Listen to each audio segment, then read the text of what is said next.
उस्ताद लाइ कमु कंदासीं, पर तव्हां ॾिसो त तव्हां 5 साल छा कयो? तव्हां त उस्तादनि खे हथ सां मारायो आहे, तव्हां त उस्तादनि सां ज़ुल्म करायो आहे।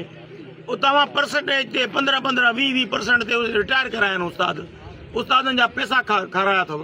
पोइ तव्हां छा हींअर छा कंदो? तव्हां दादू ज़िले में साईं असां चयोसीं त असांजा वॾा उहिदेदार सिंध जा चूंडिजी आया आहिनि, असांजो प्रमोशन बि थींदो, HST बि थींदासीं, असां टाइम स्केल बि असांखे मिलंदो, 100 में बि असांजा उस्ताद थींदा। पर यकीन कयो 5 सालनि में दादू में हिकिड़ो बि HST न थियो, हिकिड़ो बि प्रमोशन टाइम स्केल जो न थियो। तव्हां ॾिठो हूंदो पूरो ज़िलो हींअर जींदो, बल्कि 29 ज़िलनि में को बि HST जा ऑर्डर उन्हनि जे प्रमोशन कराया ॿियनि, पर दादू वीचारो निधन को रहियो, दादू जो केरु न वाली को ॼण को कोन हुयो। तो इंशाअल्लाह ताला तव्हांजे साथ सां असांजी कोशिशि हूंदी, असांजी जेकी मरकज़ी पार्टी चूंडिजी ईंदी, हुन में वॾो उमेदूं आहिनि सर।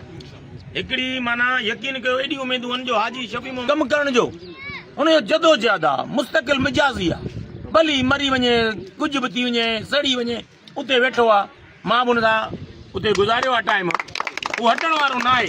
पर हाणे कमु जेको बि थींदो आहे रब जे तरफ़ां थींदो आहे, इज़त मिलंदी आहे रब जे तरफ़ां मिलंदी आहे। इंशाअल्लाह ताला इहा जेकी बि उस्तादनि जी ख़िदमत कंदो, जेके बि उस्तादनि जे लाइ फ़ाइदा वठंदो, हीउ जेको नेक्स्ट टाइम अचे पियो थो उहो हाजी शफ़ी मोहम्मद वठंदो।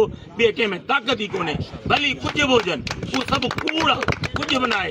पेटियल बि आहे त शफ़ी मोहम्मद अभी नहीं तो कभी नहीं, जिंदाबाद जिंदाबाद जिंदाबाद।